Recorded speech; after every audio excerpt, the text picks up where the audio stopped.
As you can see from the thumbnail today, I've got two recipes for you. Now, the reason I'm putting both of these in the same video is they're not overly complex videos. The videos would be too short to just have these items on their own. And yet these things are a real staple of my kitchen and I would say my freezer. So I create these items in bulk and put them in the freezer. Now, although both these recipes are very tasty, they're quite simple in flavour, by which I mean I purposefully don't over season them because I want to use these grains and these rices to go with absolutely everything. Want to pull them out of the freezer, maybe use them in a Mexican wrap, an accompaniment to a Chinese or an Indian dish, or in any Mediterranean or British cooking. So these are flavoured to be sort of, I don't want to use the word bland because they're not bland at all, but to have a neutral but savoury flavour so that you can then take them on and add anything to them. The first one we're going to make is a turmeric rice.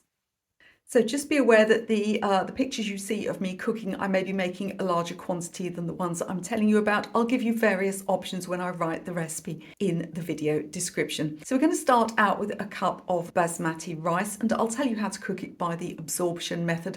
But if you have a rice cooker, or somebody said to me the other day they do rice in their instant pot, that's fine too. But you want to use an absorption method. In other words, you don't want to just, as a lot of British people do, put 5 times the amount of water in and drain it all off at the end. A white rice like this is quite delicate and it's going to taste very squishy and wet if you do that. So as long as you use some kind of absorption method, and likewise if you want to swap in a brown rice or something that's a little bit firmer, then you don't have to worry so much about being exact with the rice. It's these white rices that tend to be soggy and overcooked if we're not careful. So we're going to start with 1 cup of Basmati rice. And we're going to begin by rinsing it, so just pop it in a bowl of water, swirl it around and drain the excess off a few times.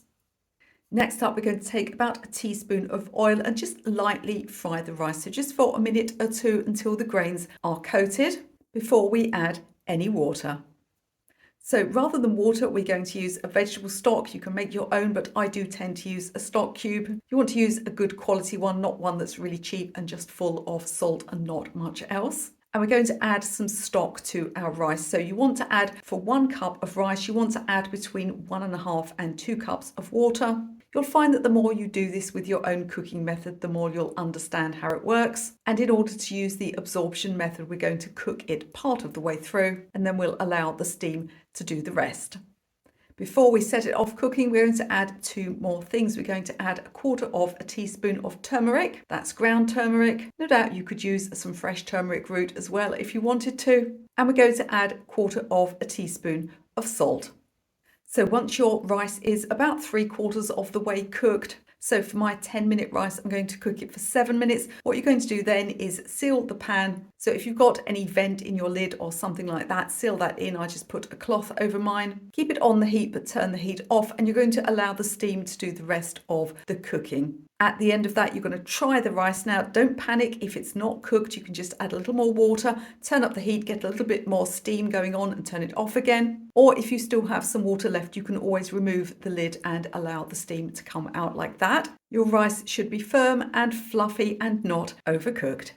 Now, as I've said on other videos, it is not dangerous to reheat rice. It is dangerous to leave rice sitting for long periods at room temperature. So as soon as your rice is finished, you want to portion it out. Either you're going to eat it immediately, or I like to put mine out into little boxes and allow them to cool down. And the second they are room temperature, they're going in the freezer. But on the occasion of making this turmeric rice, I did keep 1 portion spare. And I used it to make a lovely stir fry. If you tried to make stir fry with rice and you're not sure why it always goes really sticky, you need to be using cold rice. So pop your rice in the fridge, and then a few hours later you can use it to make your stir fry. And of course, it goes without saying that when you reheat your rice, it needs to be piping hot. Other ways of reheating this turmeric rice would be to maybe add a tablespoon of water once it's defrosted, and you want to defrost it in the fridge. Again, we're not going to leave it out at room temperature. We can microwave our rice, as I said, with a little bit of water, or you can even cook it in the oven in a covered casserole dish. Again, I would add a tiny bit of water just to revive it. Whatever you do with your rice, make sure it's piping hot before you eat it. And if you are storing it in your fridge, only keep it there for a day or 2. So that was fun, and we've got our pretty yellow rice. But the only time I don't like to have a yellow rice is if I've cooked a yellow curry, a korma curry, for example. It doesn't really look very good, does it, having the same colour rice as the curry itself? But luckily I've got a second recipe for you today. It's even simpler, and again, it's going to give a mild flavour that we can add to anything. So let's cook our black grains next.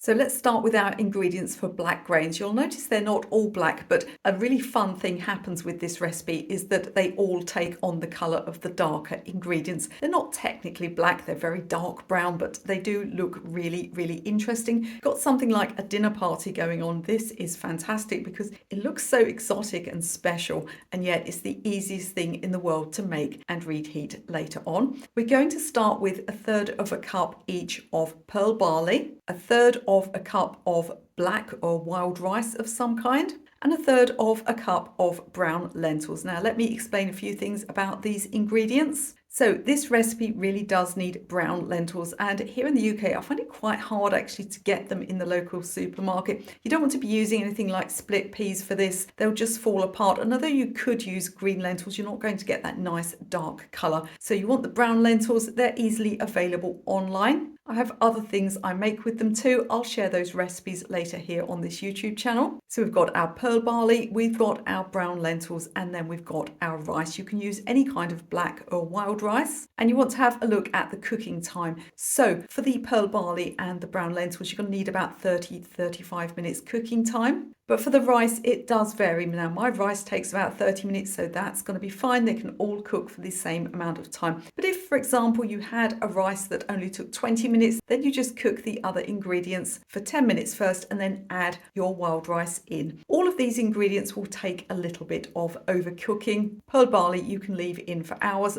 so it really is easy and you don't need to measure the water. So just like for our basmati, we're going to use some vegetable stock in this recipe just to add a little bit more flavour. I don't add salt to this one actually. I just find that these grains have a lot more of a rounded sort of nutty flavour than the basmati, so you don't need to add any salt if you're already adding a stock cube that's got salt in it. As this recipe cooks, you'll see all of that lovely colour coming out in the water, and by the time it's finished, your pearl barley will have turned a darker shade to match the others. Once you think your cooking time is up, do test this out. Remember, these grains are meant to be quite firm, but they shouldn't be hard or crunchy. Drain them off, and again, we're going to put them out into portions so that we can keep them in the freezer.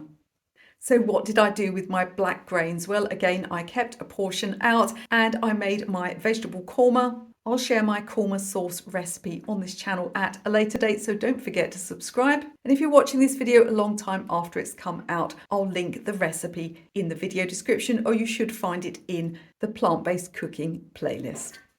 So if you haven't done much cooking before, or you haven't done much plant-based cooking before, or you're not very good with rice, I do encourage you to try the second recipe first. The black grains are pretty much foolproof and they store in the freezer like a dream. I have a really busy lifestyle. I'm out most evenings doing all sorts of fitness stuff, and I really wouldn't be able to have such a healthy diet if I didn't make all of these things in advance. And as always, I'd love to know in the comments if you give these recipes a try. Remember to be kind to yourselves, be kind to other people, and always, of course, stay kind to the animals. I'll see you again very soon.